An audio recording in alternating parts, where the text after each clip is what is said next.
Salam Pancasila, salam Indonesia, salam penegakan hukum.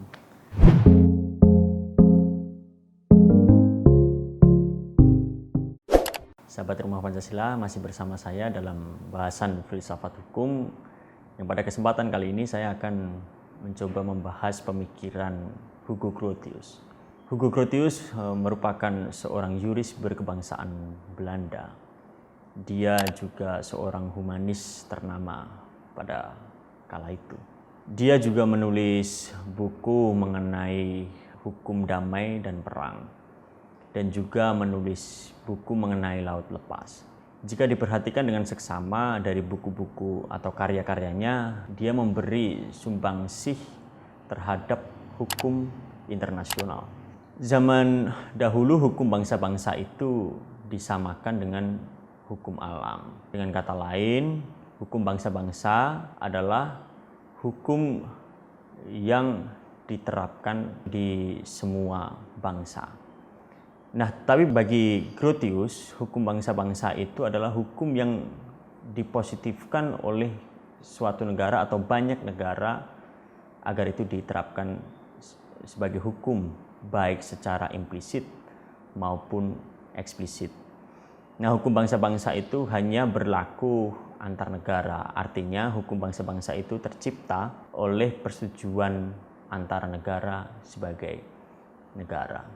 Nah, pandangan Hugo Grotius terhadap hukum alam itu berbeda dengan pandangan hukum alam era abad pertengahan.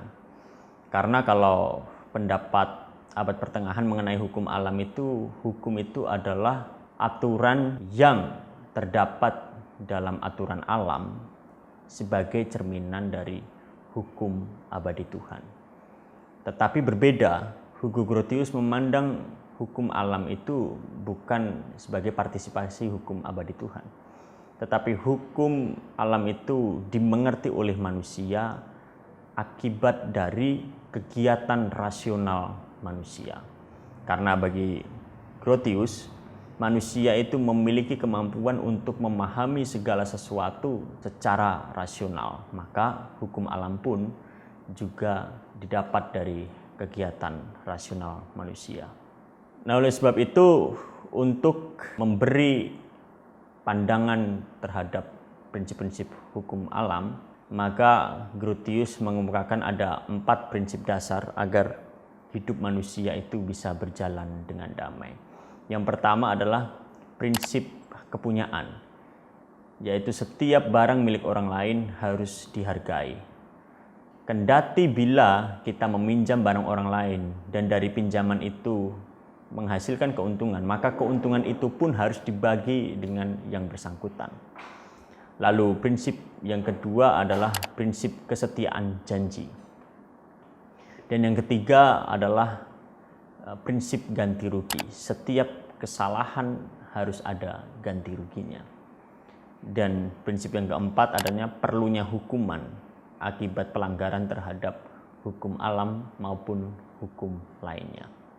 Jadi singkatnya, sahabat Rumah Pancasila, yang ingin saya sampaikan bahwa Hugo Grotius memberi sumbangan terhadap hukum internasional. Dia juga membedakan antara hukum bangsa-bangsa dengan pengertian hukum alam.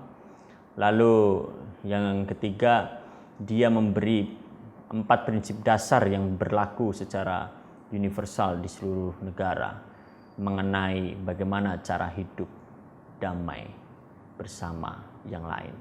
Itu saja sahabat Rumah Pancasila, kiranya materi yang saya bawakan ini bisa menjadi bahan diskusi kita bersama di kesempatan yang akan datang.